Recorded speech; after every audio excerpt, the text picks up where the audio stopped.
Well, ladies and gentlemen, we are back with another episode of Metrics and Mayhem here. My name is Earl Phillips, the Metrics of the Equation, and joined by Metrics today, subbing in for the Mayhem. We'll see if he shows up later on tonight, but we're joined with Greg Dineo, everybody. So, Greg, what's going on, brother? Not too much, man. Good days. Yeah, very much good days. We're doing a unique episode of Metrics and Mayhem today, where we open it up to the good people, just to kind of talk about that big Super Bowl that we just witnessed right there. It was a game that I definitely didn't expect to go the way that it did. I know you and I had talked a little bit about it leading up to it. I don't know what you're talking about. I fully predicted that to happen. Of course you did. Yeah. Dom was wrong. No. Let me ask you a question. What do you think most surprised you? The dominance of the defensive line of the Eagles over the offensive line of the Chiefs. I mean, I knew there was a disparity. Like I thought the Eagles had an advantage there. I didn't think it was that big of an advantage. I was absolutely blown away. Floored. Yeah. Do you know how many blitzes they sent, the Eagles? It would be a very low number. 0. Is 0 the Not number? 1. They sent 4 the entire game. There were some simulated pressures and things like that, but like where they would send, but like for instance, like Zach Bond would drop out, would go, but like say like Nolan Smith would drop out, right? So they were still sending 4, you just didn't know exactly which 4 every time. But for the most part, they were just like, yo, here's our 4 dudes against your 5 dudes, and we're just going to beat the hell out of you. And Greg, like even yours at times, your 6 dudes. Yes. When they would bring a running back in to help protect, it was non-existent. For sure, 100%. Like Joe Toomey is a guard who they bumped out to tackle, and they just absolutely abused him to no end. And so like.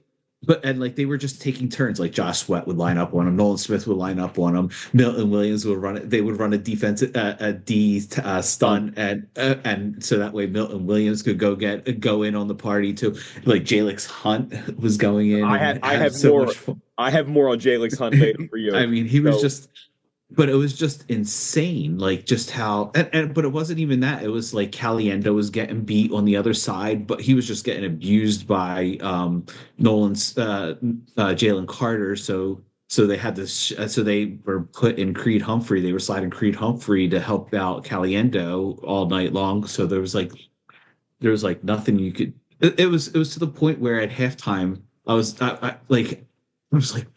Objectively, I was like, the game is over. Internally, as an Eagles fan, I'm like, this is going to be the worst loss in Philadelphia sports history. But objectively, you were like, the game is over because there wasn't a single adjustment that Andy Reid could make. There were just too many fires along the offensive line that he couldn't put them out. Yep. So, absolutely. Yeah. Well, in the spirit of bringing on the people, ladies and gentlemen, our buddy Cafe down checking in Bluffton, South Carolina, as a matter of fact, tonight. What's up, gentlemen? Going a little casual for this podcast for you, aren't you, Derek Cafe? Yeah. Honestly, I enjoyed every minute of that game. The only thing that the Chiefs did right, they prepared for the defense against Saquon, and that's the only thing they did right. Everything else. I mean, you're looking at 25 carries for 57 yards. Saquon's line going in was up over 100.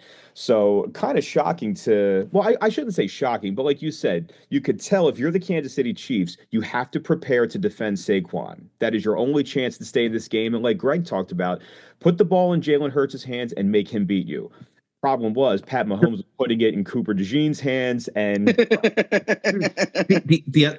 other issue was this: it was 4th and 2 from the 50-yard line, right, and from about midfield. I forget exactly where it was. I'm sorry, but it was the 4th and 2 play. It was the OPI on AJ Brown. But like you watch that throw, and you're like, he gets the ball 1, 2, 3, go, and he drops a dime, and then you're like, Like I know the game, I know the throw doesn't count or whatever, but you're like, oh, you're getting good Jalen tonight. The Chiefs are the Chiefs, like they're gonna have no trouble moving the ball. It was the same. And first of all, ladies and gentlemen, please, without any further ado, welcome to the equation here, the Mayhem, Dom Melchior the third, everybody. 30 minutes late. That doesn't matter, Greg. Here. It doesn't matter. He predicted this win, so we should cede the floor to Dom. Well, hold on. Before Dom goes on a rant, and I know you will. Give him his roses. Right, though.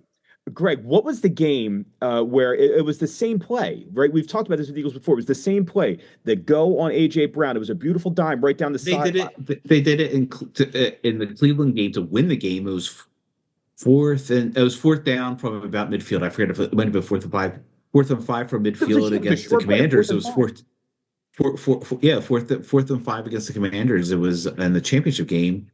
They did the same thing, but that game was 14-12 at the time. So like that game was that game was still in doubt when they did it. But yeah, he threw that ball, and you were like, there was no hesitation. It was totally decisive. He knew where he wanted to go. He was like, my 6'2", 240-pound guy is much bigger than your 5'10", 185-pound guy, and he's just going to win, and he did. Much like getting a cavity filled, you have to go to the dentist. You have to get it done. So why don't we just get this done and over with? Dom, you have the floor. All right. What's left to be said? I mean, where's my mute button? I mean, did I not call this game exactly the way it went? You did. And it had nothing to do. Well, I don't want to scratch that. It had a lot to do with what they showed throughout the year. But if you just looked at the Vegas betting odds, that told the story. Vegas clearly told us that every player on the Eagles roster was better than almost every player on Kansas City's roster. And the betting lines proved it. So, I mean, if Vegas is telling me that the Eagles are better, but the line saying that the game should be even, it just didn't make any sense. Earl and I were talking beforehand. Did the defensive line versus the defensive line versus the offensive line disparity surprise you as much as it surprised us? Like we both recognized there was a talent disparity there, but we didn't think it was that big. Dude, they literally showed you all year long that when it came to the trenches, they were far and away better than everybody else on both sides of the ball. Yeah, but I can't get there. After game after game. Yeah, but Dom, if you're looking at the last couple games coming up, look, Washington had an amazing run this year. Washington was definitely not known for their defense. The Rams, a decent team, not by any means going for a three-peat in the Super Bowl. Like, there was a big step up in class when you're playing this Kansas City offense. There's no way did I expect. You had said it. I tip my cap to you. I'm not wearing a hat, but if I were, I'd be tipping it. You were covering up I did. I just got it cut. Don't worry about that. It is a little rough though. But here, like they didn't do that all year though. That's the thing. They didn't have 6 sacks against anybody all year. Like against the Panthers, they didn't have 6 sacks. Yeah, that's what I was about to say, Greg. Like you're talking about a Kansas City Chiefs offense that was putrid all year long. Yeah. And won 15 games. And they won 15 games out of pure will. But eventually will runs out against talent. Oh, here we go. The metrics. If you use your damn eyes, see that big people beat up small people, you saw it coming. We played bully ball all year long. Why did I think this game was going to be any different? You didn't play bully ball all year. Sure did. No. It took you a long time to, like you always said, it took you a long time to get your identity. Well, it took you second half. It took 4 games. After that fourth game, after that loss, I guess to the Falcons, was that their second loss? No, yes. Tampa was their second loss. After that, Tampa was the second loss. They found their identity, and I'm just going to shove the ball down your throat, and you're going to try to stop it. We're going to control the clock.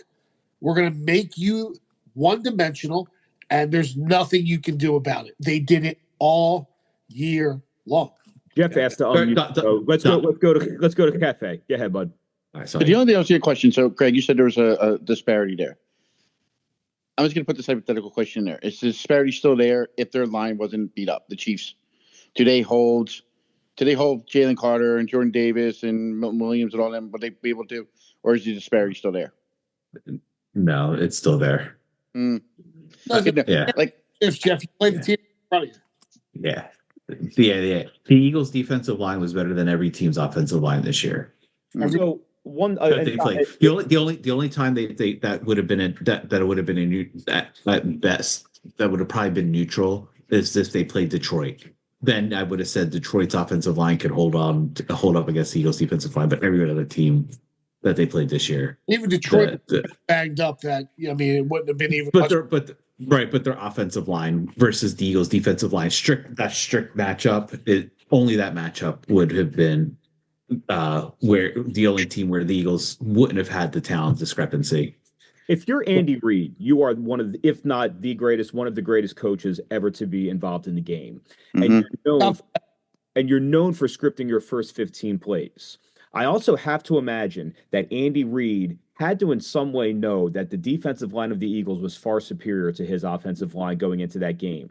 So I call into question the quote first 15 plays that Andy scripts.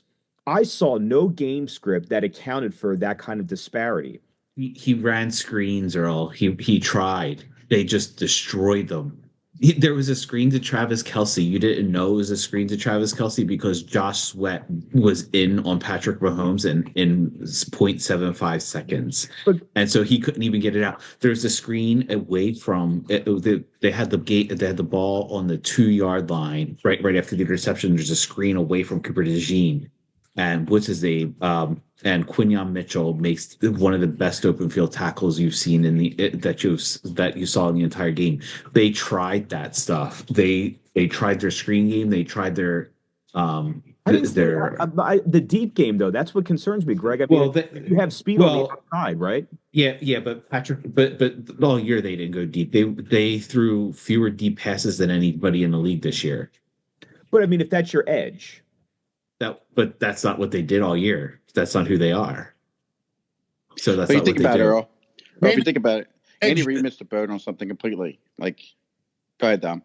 No, I was going to say that maybe that was their edge 2 years ago, but not this team this year. You're giving them too much credit based on their previous success. Their average depth of target this year was 6.7 yards, Earl. It was like the fewest in the NFL. It wouldn't be behind near the Giants. Yeah, but it wouldn't be the first time that a team held on to material that hasn't been seen all year. It wouldn't be unique for a team to put some new content out there. I'm surprised that if there was that much of a disparity, though, that more wasn't done to prepare the first 15. You know, before the Xavier Worthy throw in the third quarter, I believe, that got them over the. No, it was the third quarter because it got them over the 50 for the first time. Yeah. Oh, okay. They completed one 20-yard pass in the last 120+ yard pass in the last 7 games, and it was the pass against Buffalo that should have been picked off. Xavier Worthy comes down with that one too. That's the only pass in the last 7 games until that Xavier Worthy, 40-yard or 50-yard or whatever it was, to get them over midfield in the third quarter with 2 minutes to go in the third quarter of the Super Bowl. Let me ask you a question, Greg. Down 34-0. So the deep pass. So the last 7 games, wasn't that when Rashee Rice went out? Like they lost their deep threat. No, and I think Rashee Rice went out week 4, week 5. Because I was thinking it was a trust thing. But Rashee Rice isn't a deep ball. Rashee Rice is more in the mold of like a DeAndre Hopkins kind of receiver, like catch and run, kind of slash over the middle, like that kind of guy. Yeah, I'm curious. He got a touchdown. Give that guy some fantasy points. It's interesting because again, going back to the first half and DeAndre Hopkins in particular, when you look back at a game, you could always look at 4 or 5 plays where you're and connect the dots and be like, if these 4 or 5 plays go this way, the game is a different way. that there was one play in which in the entire first half when the game was in doubt, in which the Chiefs had a chance to kind of make it a game, and it was when DeAndre Hopkins drops the ball. He scores the touchdown there. They go into the half 24-7, and then and then they get the ball back, right? So not a great ball from Patrick though. I mean, it kind of hit him in the hands. Not a great ball. But regardless, like that's the only like normally a team gets 4 or 5 of those opportunities a game. The Eagles limited the Chiefs to, as far as I could tell, to that one opportunity to come in to make this a game. It was unbelievable, their defensive performance. No, like their first unbelievable, Greg. There's nothing unbelievable about it because I believe, dude, it was historic, Dom. Like the first 3 quarters we're talking 80. We're talking better than the 85 Bears. Like yeah. Stop. Against 85 Bears against Tony Eason versus 2024-25 Eagles versus the second greatest quarterback ever. Tom, where'd you get those green goggles? Amazon? I'm just. I mean, don't be jealous because I didn't use any fancy computer to tell me that this team was just going to blow them up. Dude. In 138 career starts, Patrick Mahomes has lost by more than 8 points 5 times. It's crazy. There's and their first 3 quarters because I don't want to get out of it, this was the second worst game of any quarterback in the Super Bowl from since 2000. Only Kerry Collins had a worse game in the Super Bowl. Really? We are. Yeah. He would have had a bad game today or that day against the Eagles too. I'm just saying.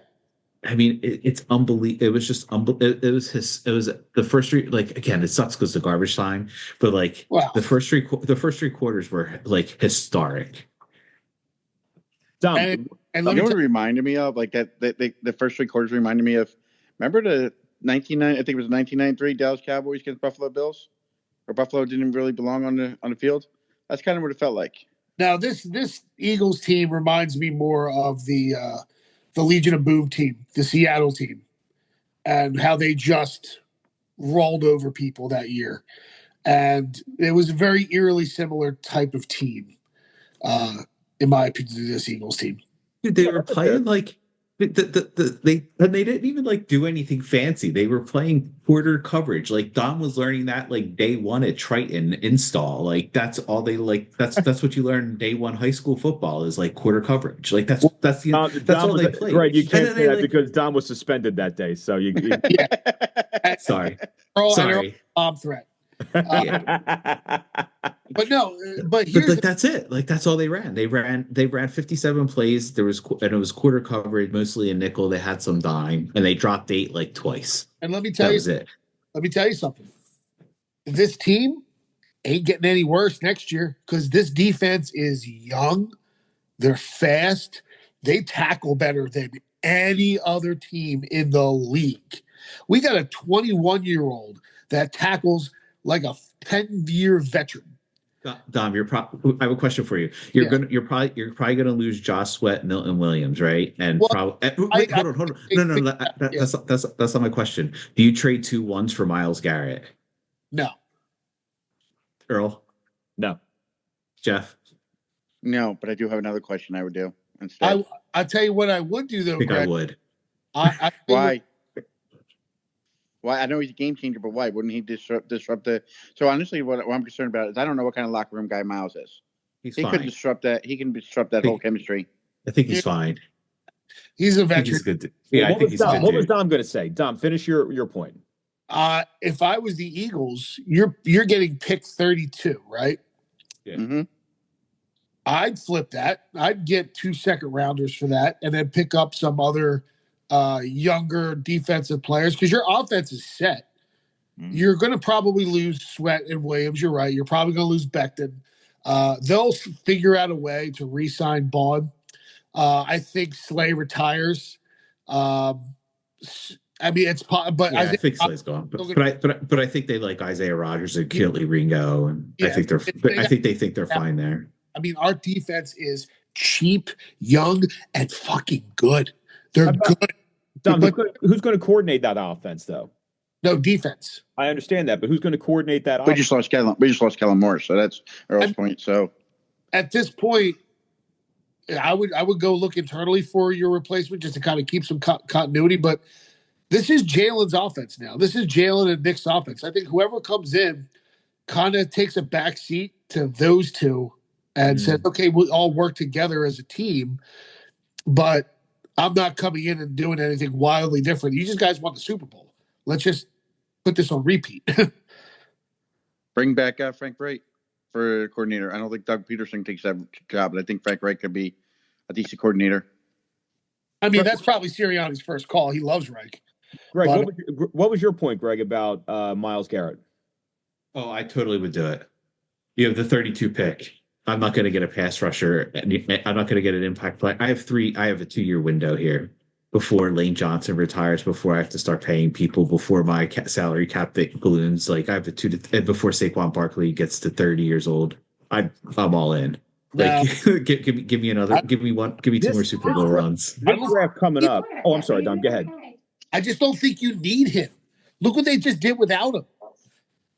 Yeah, but I think I think you can't just sit back and run it. Be like, let's run it back. Their schedule's insane. Their schedule's really difficult this year. I think one thing that we've talked about is building the superstar in the aggregate, and that's been a mantra of the Eagles. I think that goes a little off-brand defensively to pull in a Myles Garrett, but I'd also counter. Totally disagree. I think that's a Howie Roseman move, 100%. Build through the trenches. I do think a Howie Roseman move, though. This draft is not necessarily an elite draft, right? No, it's terrible. A very boring draft. So if I'm the Titans and I'm holding 1, I'm holding 2 or 3. Look, those are not guaranteed picks by any stretch of the imagination. I could see there being a lot of push for those top picks trying to trade out. I could see Howie actually moving up in this draft potentially, because there aren't many superstars coming out of this draft. I wonder if the Eagles actually move up just because the draft talent isn't that strong. Who'd you get, like a replacement for Lane? Like, is that what you're thinking? You know what? If they make that move, I don't know that I think it's for a I think if they move up, I agree, Jeff. I think it's for a replacement for Lane, but I just kind of want to use that and just get another defensive pass rusher. I just saw what happened when one defensive line is better, supremely better than the other person's offensive line. Like I just want to do that every week. Yeah. Well, let's just keep doing that more. I think better. The Eagles obviously did something this year that when the league zigged, they zagged. They built a huge offensive line when everybody's going smaller and faster. They built a massive defensive line when everybody's going smaller and faster. I think that you're going to start to see the NFL kind of copycat the Eagles model, but it may take 2-3 years to do it. I just don't see how the league can catch up to what their blueprint is just in 1 year. I just don't see it. I have 2 on that. I agree. And the whole league was really trying to play catch up to Belichick for years in New England. He was definitely the zag. So that's I agree with you there. I would also say, I don't know if you guys saw that stat where they gave the average size of the offensive lineman in Super Bowl I was like 245 pounds, and the Eagles right now are like 340. So it was 100 pounds more of an average. Just how mad these guys. You know that, Jeff? You could have played center for the Indianapolis Colts. You got to get off the Ozempic for a couple more weeks, though. You got to get up to 240.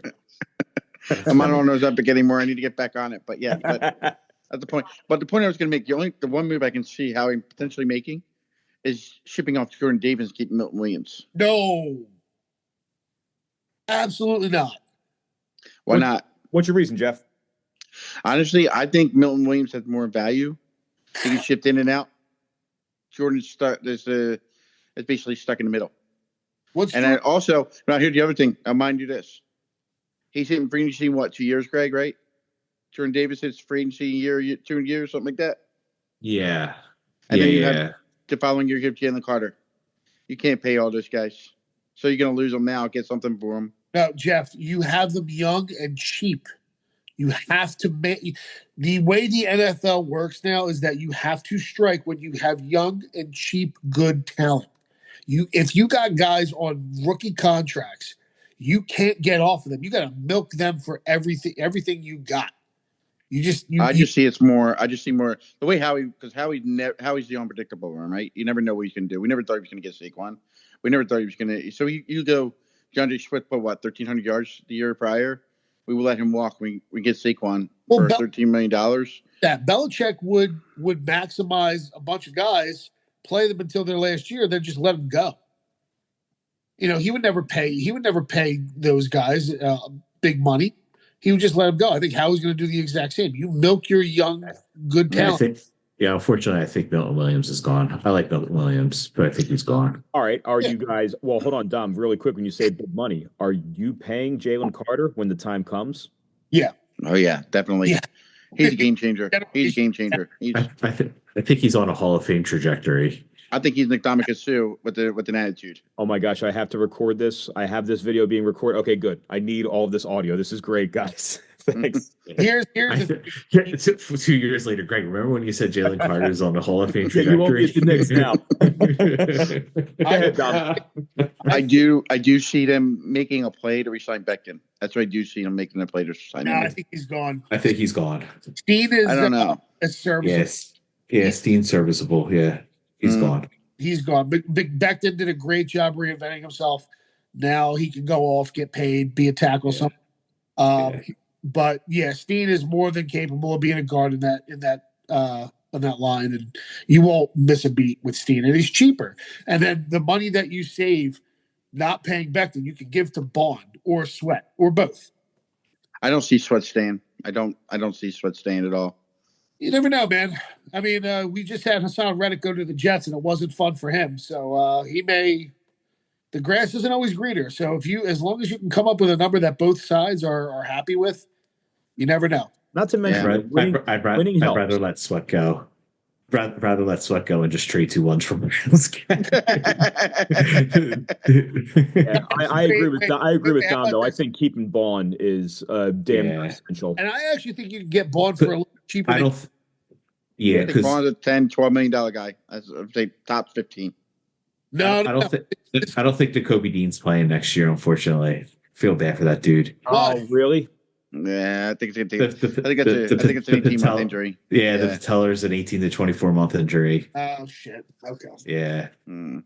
That sucks.